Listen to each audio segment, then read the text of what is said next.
Olá, meus amigos, sejam todos bem-vindos. Nós estamos agora na sala de filosofia. Todos bem-vindos, vamos fazer uma oração pedindo ao nosso Deus que nos ilumine. Pai, muito obrigado pela tua bênção de estarmos aqui. Que o Senhor me abençoe com precisão, com clareza, Senhor, com correção. Que tudo que eu falar aqui, que o Senhor possa me ajudar, e o Senhor ajude também aqueles que vão estar recebendo esta aula, onde essa pessoa estiver. Abençoe com a tua graça. Tenhamos, Senhor, uma aula maravilhosa. Nós oramos pedindo a tua graça sobre mim e sobre quem está me acompanhando. Em nome de Jesus, amém. Ok, nós vamos então hoje estudar um autor muitíssimo importante, chamado Karl Marx. Então nós vamos ver a estrutura dessa vida, a influência de Feuerbach, de Hegel e também as ideias que Marx desenvolveu ao longo da sua vida para chegar ao ateísmo sociológico, tá ok? Então nós vamos fazer isso agora. Deixa eu me recolher aqui, chegar para o cantinho da tela. Eu espero que você acompanhe esta aula e você possa aprender bastante, tá ok?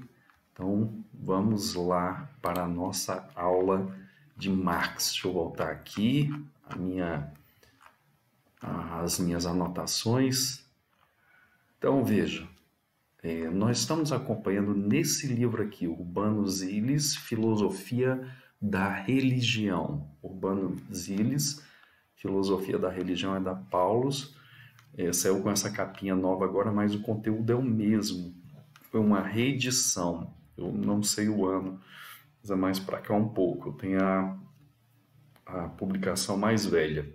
Ok, então os objetivos desta aula. Depois da aula, o aluno será capaz de entender. São os nossos alvos. Um breve histórico da vida de Marx, qual foi a herança de Hegel em Marx e de que forma Marx interpreta o homem e o conceito de religião para Marx. Essas 4 coisas que nós vamos ver nesta aula. Então vamos ver nesse ponto 1 um pouco da vida de Marx. Ele nasce em 5 de maio de 1818, nascimento desse sujeito chamado Karl Heinrich Marx em Trier, na Alemanha. Então, Marx nasce na Alemanha, já em 1835, aos 17 anos.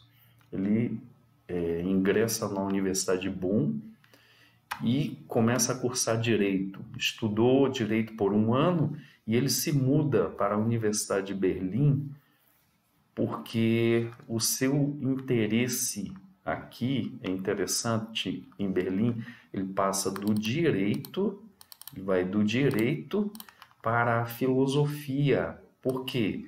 Influências hegelianas. Hegel vai ser o reitor dessa universidade e professor. Então, Marx é influenciado, assim também como Feuerbach. Feuerbach é chamada a esquerda hegeliana.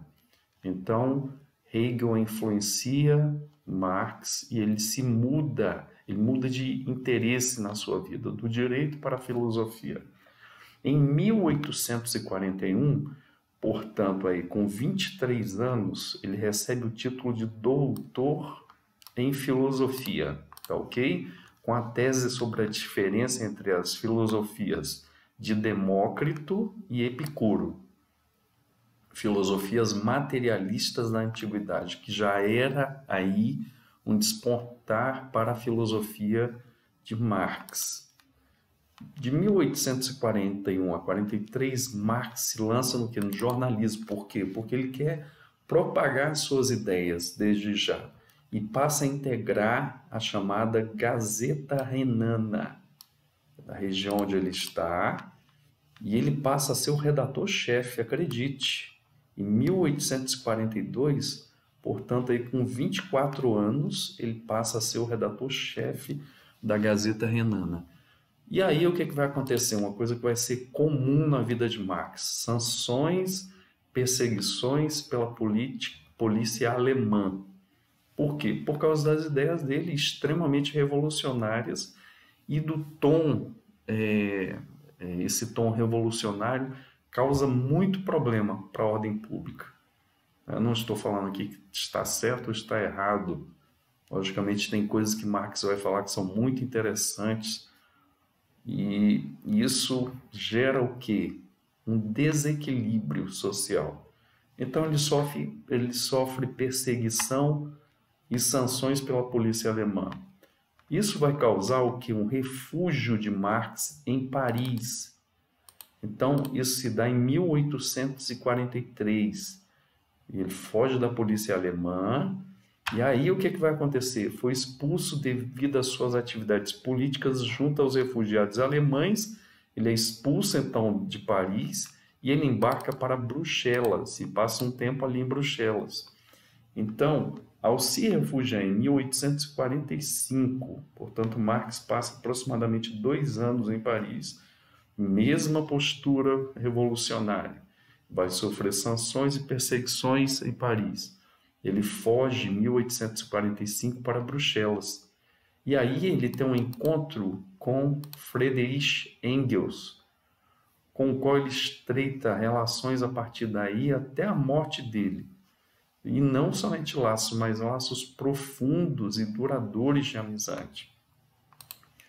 Em 1848, ele publica uma obra famosíssima chamada Manifesto Comunista, e foi em Bruxelas com Engels que ele produz essa obra e publica. O que vai acontecer? São expulsos ali de Bruxelas e retornam para a Alemanha, sendo que para outra cidade, uma cidade chamada de Colônia, é muito famosa, e fundam um novo jornal, a Nova Gazeta Renana. Continua com o mesmo viés revolucionário. Em 1849, ele foi expulso novamente da Alemanha por causa dos seus ataques às autoridades. Veja aí. E aí o que vai acontecer? Esses ataques às autoridades fazem com que ele seja expulso de lá e ele foge para a Inglaterra.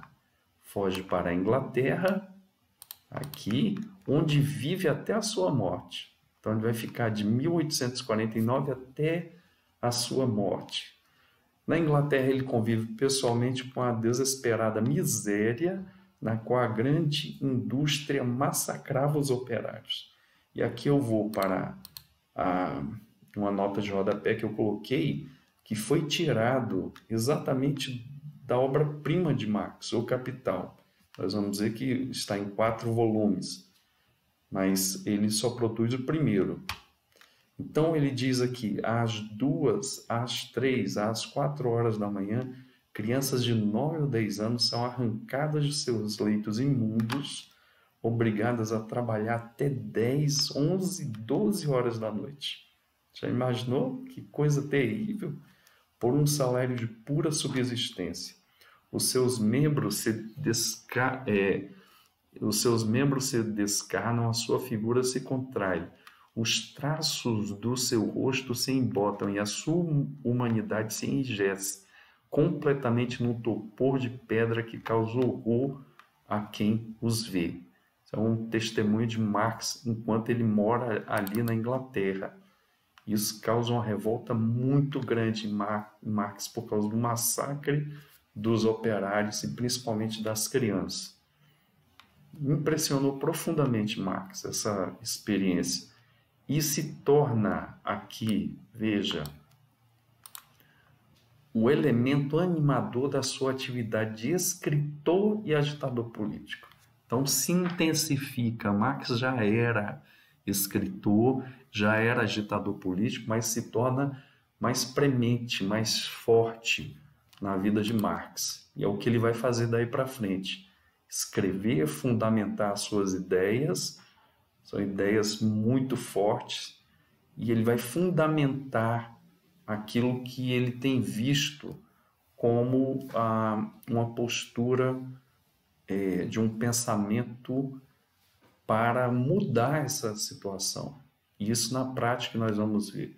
Em 1864, ele convoca a Primeira Internacional, que já visa coordenar a atividade revolucionária do proletariado de todo o mundo. Então a visão de Marx é ampla, uma visão para o mundo todo.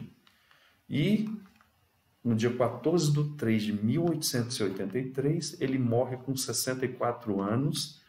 Antes que o corpo descesse a cova, o grande amigo Engels, no último adeus ao seu companheiro, ao seu amigo, disse, dentre outras coisas, o seguinte, abre aspas, como Darwin descobriu a lei da evolução da natureza inorgânica, assim Marx descobriu a lei da evolução da natureza orgânica. O simples fato até agora oculto sob frondosas exuberâncias ideológicas de que os homens devem comer, beber, morar, vestir-se antes de se ocuparem de política, de ciência, de arte, de religião, etc. Isso aqui já era uma visão de Feuerbach, nós vimos na aula passada. O fato de que a produção das coisas mais necessárias à vida precede qualquer grau de desenvolvimento econômico de um povo e de uma obra constituem o fundamento sobre o qual se desenvolveram as instituições públicas, jurisprudência, a arte, as próprias ideias religiosas dos homens. Por isso, todas essas ideias e instituições devem ser explicadas por aquele fundamento, ou seja, que ele fala da natureza orgânica. Okay? Comer, beber, morar, vestir-se. E ele continua aqui. Por isso, todas essas ideias e intuições devem ser explicadas, essas aqui, públicas, jurídica, artes, religiosas e assim por diante, deve ser explicada por aquele fundamento básico do comer, do vestir-se, do morar, e não inversamente como se fez até agora. Então, essa é uma palavra de Engels na morte do sepultamento de Karl Marx, em 1883. Portanto, já está aí com 64 anos. E Engels diz que ele descobriu a lei da evolução da natureza orgânica. Suas principais obras, 1843, Crítica da Filosofia Hegeliana do Direito Público, 1844, Manuscritos Econômico-Filosóficos, 1845, Tese sobre Feuerbach, 1847, A Miséria da Filosofia, e aí vem as obras principais dele, na verdade, os volumes dessas obras. 1867, ainda em vida, ele vai produzir o primeiro volume do O Capital, e fundamentar a sua filosofia econômica, que ele vai falar que o problema do homem não é um problema religioso, mas é um problema econômico. É isso que ele vai defender e nós vamos ver daqui a pouco. Processo de produção do capital em vida. Depois, o segundo volume, ele já estava morto, foi em 1885, publicado por Engels, o processo de circulação do capital. Em 1894, o Capital, volume 3, publicado também por Engels, o processo global da produção capitalista. Em 1905, já sem Engels também, já morto, volume 4 de O Capital, Teorias da Mais-Valia, publicado por esse senhor aqui, muito importante na filosofia marxista, posteriormente, Karl Kautsky, que foi um austríaco, né? Então ele vai colocar comentários de Marx a outros de economia. Então, quem foi esse sujeito? Vamos dar uma olhada aqui. Ele nasce em 1854, em Praga, portanto é um tchecoslovaco ou um eslovaco, e 17 de outubro de 1938 ele morre. Tem uma vida longeva para essa época. Um filósofo da tcheco-austríaco, jornalista e teórico marxista, e um dos fundadores da ideologia social-democrata, que fundamenta as revoluções. É uma ideologia política que apoia intervenções econômicas e sociais do Estado. Ele vai mais além para promover justiça social dentro de um sistema capitalista.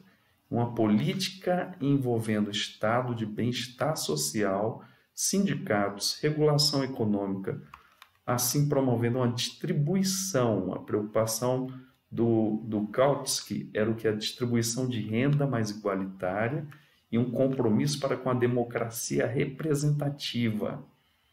Foi uma das mais importantes figuras da história do marxismo, tendo editado o 4º volume do Capital, Das Kapital, em alemão, de Karl Marx, As Teorias de Mais-Valia, que continha a avaliação crítica de Marx à teoria econômica dos seus predecessores. E aqui ele vai falar, por exemplo, da exploração, segundo ele, do capitalismo em relação à mão de obra. Então, isso foi difundido no Capital no volume 4º. Então, esse é o Karl Johann Kautsky, ok? Então, nós vamos agora entrar na segunda parte. Qual foi a herança de Hegel em Marx? Primeira coisa, a dialética. Você deve lembrar, tese, antítese, síntese. Esse é do idealismo hegeliano, falando de uma história, mas não é uma história normal. É uma história que está dentro do ideal todo construído por Hegel. Então, essa dialética, tese, antítese, síntese, tese, antítese, síntese. O surgimento de algo sempre vai ter a sua antítese para criar uma tese posteriori, melhor do que a anterior. Então, esse é o conceito de história ideal de Hegel. E ele fala que o mundo é todo dentro dessa dialética. A interpretação dialética da história. Então, Hegel sempre vai falar da questão da história e da dialética dentro dessa história. A essência social do homem, para Hegel, vai influenciar Marx. A significação do fator trabalho para sua autocompreensão, o reconhecimento da alienação. Isso aqui Marx já critica Hegel. E nós vimos para Feuerbach, por exemplo, a alienação é a religião, totalmente, que vai influenciar Marx também. Então, o profundo sentido pela história vai ter uma influência muito grande, não só em Hegel, mas em Marx também. O caráter totalitário, que é importante, e totalizante do seu sistema. Então, ele vê o sistema como um todo, ele não vê uma região só, ele vê o mundo todo, e dentro desse mundo todo totalitário, uma ideia de uma humanidade voltada para um sistema perfeito, um sistema econômico perfeito e totalizante, ou seja, tem que ser totalitário, tem que ser imposto, porque senão não vai acontecer, por isso que ele critica Hegel. Não é como é que eu poderia chamar? Uma mão invisível. Tem que haver o quê? Intencionalidade. Então, é um sistema que tem que ser imposto, e nós vamos dizer como. E totalizante, é um sistema que abrange toda a humanidade. Nós vimos ali atrás como ele produz o capital visando uma estrutura totalizante. Rejeita o idealismo de Hegel, e substitui pelo materialismo. Ele vai falar que Hegel ficou no campo das ideias, isso não muda nada. E ele fala do materialismo, nós vimos, primeiro o homem precisa comer, se vestir, morar, para poder pensar nisso. Então, para Marx é igual com Feuerbach nesse sentido, mas num sentido mais forte de atuação. Nós vemos aqui um sistema totalitário. Então, o materialismo parte do material, da vida sensível do homem, para o pensamento de uma construção de uma ideologia. Mas não é o inverso. Ele fala que, por exemplo, Engels fala aqui na inversão. Todas essas ideias e instituições devem ser explicadas por aquele fundamento. Qual é o fundamento? Ele diz aqui, comer, beber, morar, vestir-se. E antes de se ocuparem com política, se eu me ocupo com política, ciência da arte e religião, que é algo que não é algo palpável no sentido prático, essa é a palavra, eu vou inverter. Eu tenho que começar com a melhoria econômica, que vai melhorar o comer, o beber, o morar e o vestir, é a uma ideia econômica que seja compatível para que eu monte um sistema em cima disso. E não o contrário. Ele acusa Hegel de ser o que? Idealista. Então, ele quer substituir pela prática materialista. Segundo Feuerbach, então ele segue Feuerbach quando este fundamentou o verdadeiro materialismo, isto é, a ciência do real. O que é a ciência do real? Eu ponho aqui para nós lembrarmos. Você lembra do sensismo que eu falei de Feuerbach? Ou então do empirismo antropológico? Que, segundo Feuerbach, é o que? Intuição sensível é que dá a essência da vida. Está vendo? Essa intuição sensível que dá a essência da vida. Por isso, ele vai dizer, o real é objeto dos sentidos. Só o sensível é ser verdadeiro. O real, e só mediante os sentidos, não com o pensamento puro. Critica Hegel também. É nos dado um objeto propriamente como tal. Então, para Feuerbach, ele já tem esse encaminhamento. É a vida do agora que faz a diferença para eu pensar nas ideias. O ponto de partida para a nova filosofia é o ser real. A realidade fundamentada é a natureza, não a consciência ou o pensamento. Que ele vai dizer o quê? Que são derivados do secundário. Feuerbach vai dizer a verdadeira relação entre pensamento e ser é apenas esta. O ser é o sujeito, o pensamento é o predicado. Ou seja, o pensamento provém do ser, ou seja, o real que vai gerar o pensamento, mas não o ser do pensamento. E é o que Engels está falando também, e Marx, que é uma inversão. Então, para alcançar a verdade do ser, é preciso passar do pensamento abstrato, essa palavra importante, para a realidade sensível, da essência para a existência, da representação e fantasia para a intuição imediata e sensível. E Feuerbach vai criticar a religião, por quê? Porque, segundo ele, a religião ela muda exatamente, vai do irreal, do fantasioso. Para querer resolver um problema, tem que ser resolvido pelo homem na construção de uma sociedade perfeita. Ele usa até o eu, o tu e o nós, que o nós é a humanidade. Então, Marx ele traduziu a dialética do espírito para a dialética da matéria real e concreta. Nisso ele critica tanto Hegel como Feuerbach, porque ficaram, segundo Marx, no campo das ideias. Nós vimos atrás que eu falei que vai ser necessário o quê? Um sistema totalizante. E é o que Marx diz, para mudar não tem outro jeito. Vai ter que haver a revolução, a quebra desse paradigma. E ele defende a tese, a antítese e a síntese de Hegel, mas com luta armada, inclusive. Interpreta a história não do espírito absoluto de Hegel, mas do sujeito concreto, da história do homem, da espécie humana, do proletariado, do socialismo materialista, ou seja, construção intencional do homem de uma sociedade, seja uma sociedade justa.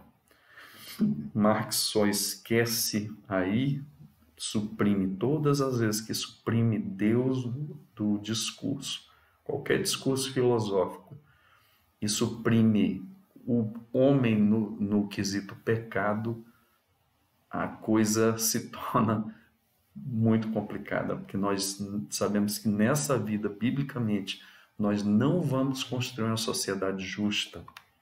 Isso é sim utopia. Então, interpretou a história não do espírito absoluto de Hegel, mas do sujeito concreto da história que põe a mão na massa. Ele não quer apenas entender o processo histórico, mas transformá-lo. Isso é muito importante em Marx. Por isso que a visão dele revolucionária. Ele foi um homem sempre revolucionário. O homem concreto em primeiro lugar não é consciência, mas ser, matéria, corpo. Você lembra que nós falamos ali comer, vestir, morar? Seu mundo não é um mundo abstrato dos pensamentos que ele critica Hegel e Feuerbach, e sim das relações sociais. relações sociais concretas no dia a dia.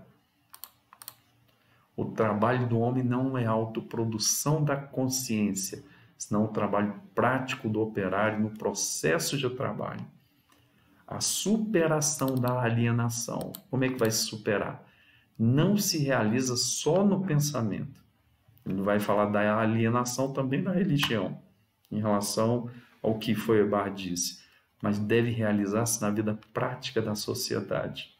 Não é no pensamento que o homem vai mudar, mas é na prática que vai gerar um pensamento mais correto, porque veio do real e do concreto. Assim, o que vai acontecer? Marx transpõe a dialética hegeliana. Isso é importante. Do plano do espírito para o quê? Para o plano das necessidades materiais. Interpretando a história e a política em função da luta de classe. Vai falar, se não houver essa luta de classe, não há mudança. E o homem vai continuar sendo explorado pela ideologia da classe dominante. E Marx, o profeta, o que ele profetiza no sentido de profecia para o futuro? A sociedade capitalista gerou a burguesia e o proletariado. São duas classes aqui. Os que dominam e os dominados, os explorados. Como ele põe naquela palavra ali sobre o capital, falando das crianças que trabalhavam horas a fio por um salário de miséria. Então eram exploradas. Assim, a antítese do sistema capitalista é o proletariado. É ele que é a antítese, a tese e a burguesia. E como é que esse proletariado é a antítese? Pela revolução comunista. Criará uma sociedade perfeita, isso é sem classe. E a gente viu que isso não aconteceu. Nesta sociedade homogênea não haverá mais exploração e serão satisfeitas todas as necessidades materiais de todos. Nós vimos que isso é uma utopia. Assim não haverá mais a alienação. Então, mexe na estrutura econômica e a alienação vai embora. Qual é a alienação? Não havendo mais necessidade da ideia de Deus. Porque ele vai dizer que a ideia de Deus vem da religião, que é uma alienação do homem massacrado e desesperado pela realidade. Então ele foge, uma fuga. Inclusive Feuerbach vai dizer que isso é uma covardia e um cinismo do homem, que ao invés de construir a sociedade, ele está jogando para Deus uma sociedade a posteriori. Então ele diz que isso é um cinismo e covardia. Termina então o processo dialético da história desse jeito. O objetivo de Marx é uma sociedade homogênea, sem exploração e sem divisão de classe. Utopia total. Como Marx interpreta o homem? Então, no segundo ponto, qual foi a herança de Hegel para Marx? A terceira parte do nosso estudo hoje. Como Marx interpreta o homem? Marx critica Feuerbach, o materialismo deste ainda é contemplativo, metafísico e por isso religioso. É semelhante a uma religião. Marx vai criticar Feuerbach. Como deve ser o materialismo? Deve ser ao contrário, como uma atividade revolucionária, como praxis, através de uma revolução. O filósofo deve ceder lugar ao revolucionário. É isso que Marx se transformou. A base filosófica para uma construção econômica, um sistema econômico perfeito, vai gerar uma revolução. Que ele vai falar que não se muda a tese da dominação da burguesia se não for o quê? Uma antítese do proletariado, através de uma revolução. Se não for isso, não vai mudar. Enquanto Feuerbach esperava a transformação da sociedade através do iluminismo, da mudança de consciência, e apela ao indivíduo da sociedade burguesa, tentando superar o egoísmo pelo amor. Então, esse apelo do discurso de Feuerbach, você lembra a estrutura do amor de Feuerbach? Eu, tu, ele, nós? Marx analisa a emancipação humana como questão social do ponto de vista econômico, político e ideológico. Tá? Então, aqui, só resumindo o conceito de ideologia, no primeiro momento veio da França do século XVIII. A ideologia estuda a origem e a formação das ideias. Então, passa a significar, depois desses estudiosos do século XVIII, Destour, de Tracy, Cabani, dentre outros, passa a ter o seguinte conceito: um conjunto de ideias, princípios e valores que refletem uma determinada visão de mundo, orientando uma forma de ação, sobretudo uma prática política. Depois vem com Marx e Engels dizer o quê? A ideologia é assim, um fenômeno de superestrutura. Ele critica a ideologia alemã, não de infraestrutura, mas de superestrutura, ou seja, algo que nasce da infraestrutura econômica, por exemplo, o capitalismo. Uma forma de pensamento opaco. Ele critica a ideologia por não revelar as causas reais de certos valores, concepções e práticas sociais que são materiais, ou seja, econômicas. Marx fala que o grande problema da humanidade é econômico.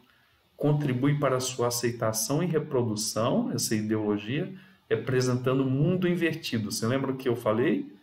O ideal que está movendo o mundo, Marx quer inverter, que é o social, que deve mover as ideias e servindo aos interesses da classe dominante, que aparecem como se fosse interesse da sociedade como um todo.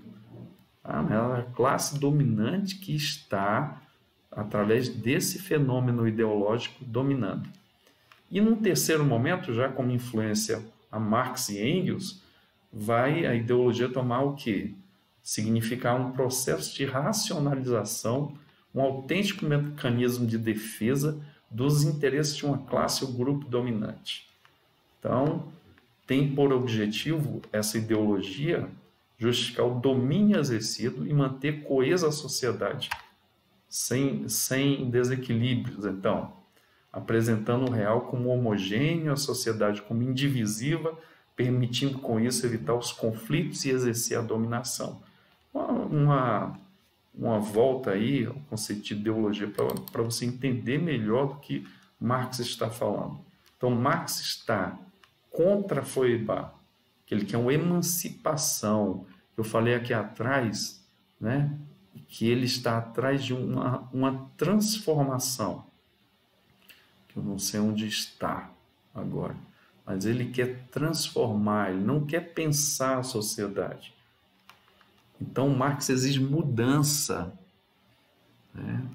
E não é um problema do indivíduo, é um problema de classes. Tem que resolver, não é, essa tese da burguesia com a antítese do proletariado. Marx exige mudança de atitude em relação à prática política também. Espera transformação através da revolução social, né? Luta de classe, luta do proletariado explorado contra a burguesia exploradora. Sendo que a gente sabe que quando há uma vitória em relação de um a outro, há uma nova tese. E Marx não explica qual a próxima antítese. Ele fala que vai acabar as classes. E a gente sabe que isso não é verdade, não foi verdade. Mesmo no comunismo lá da União Soviética, havia muita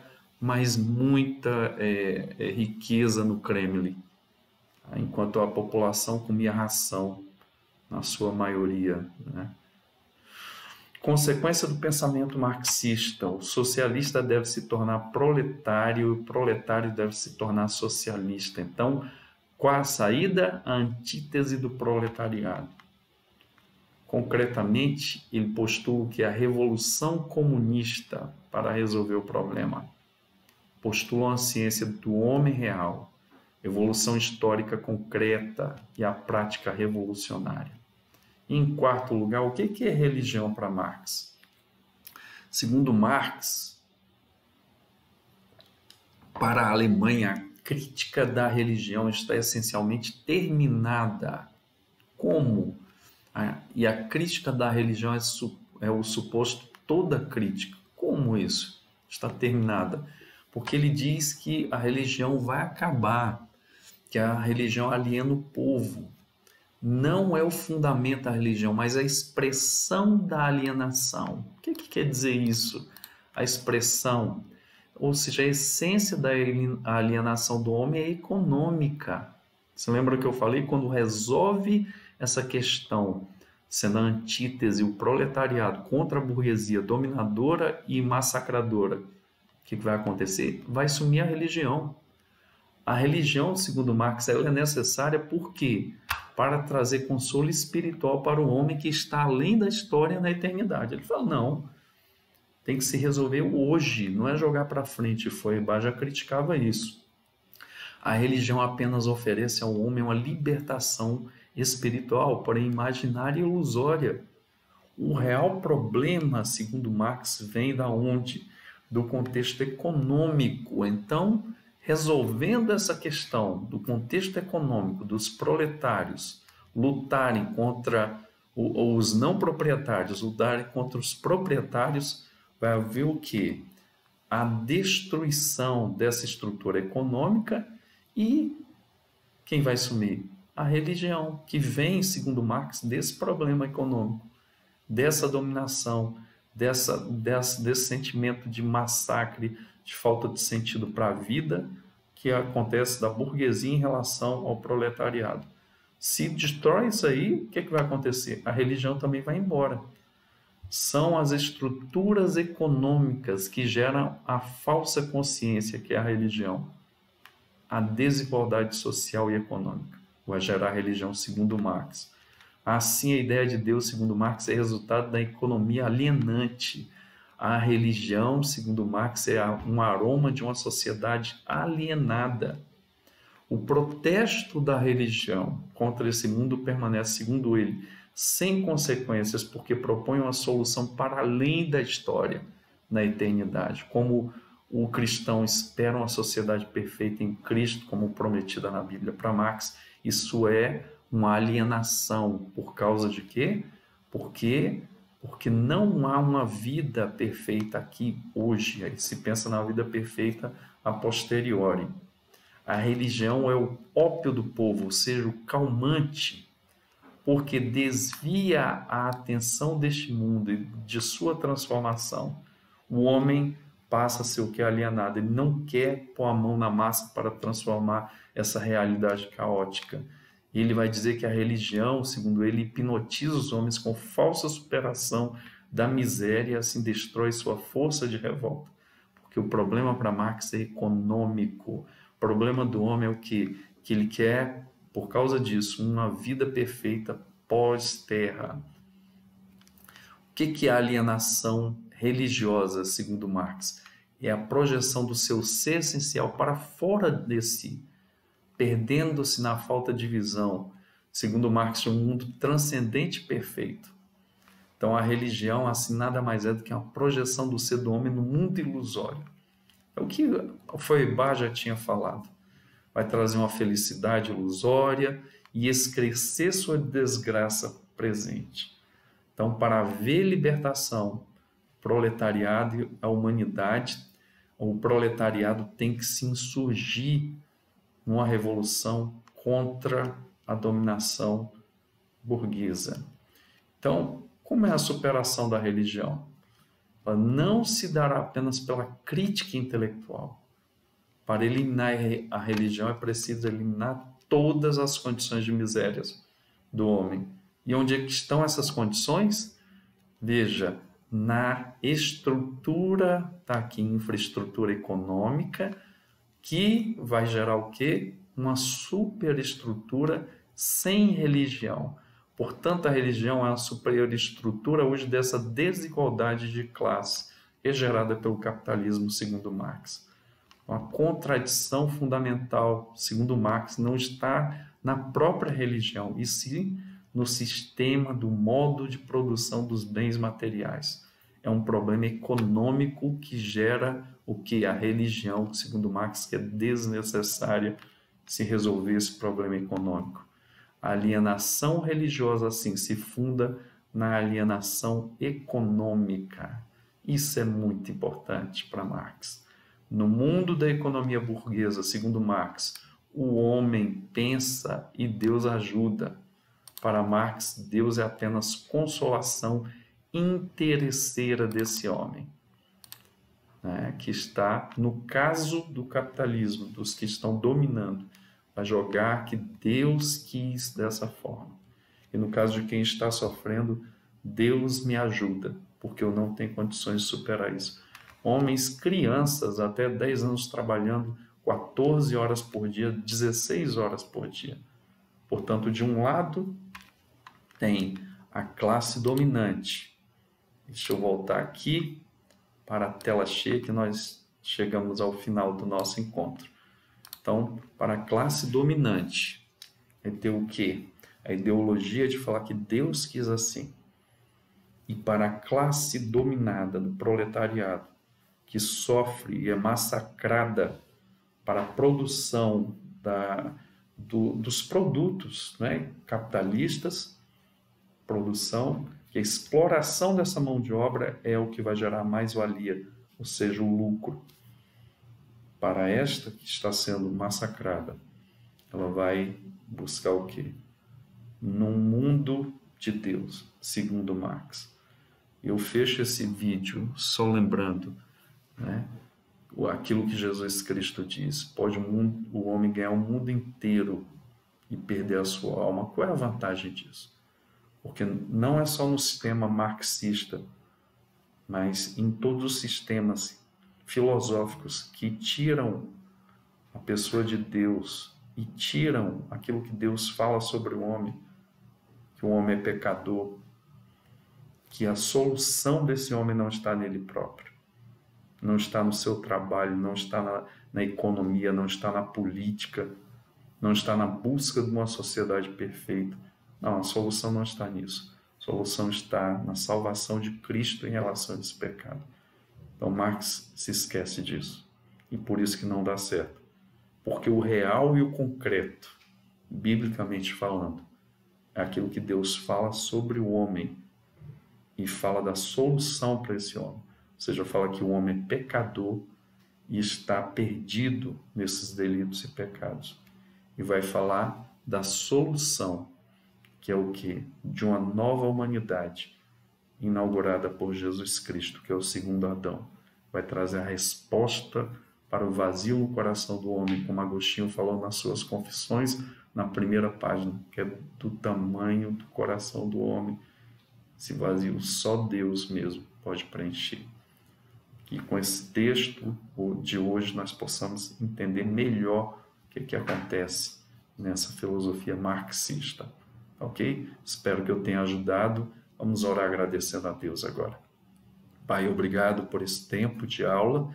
Te agradecemos por tudo e que o Senhor possa nos abençoar no restante deste dia. Nós oramos agradecidos no nome santo de Cristo. Amém. Até a próxima. Forte abraço para vocês com a graça de Deus. Fiquem com Deus. Deus abençoe.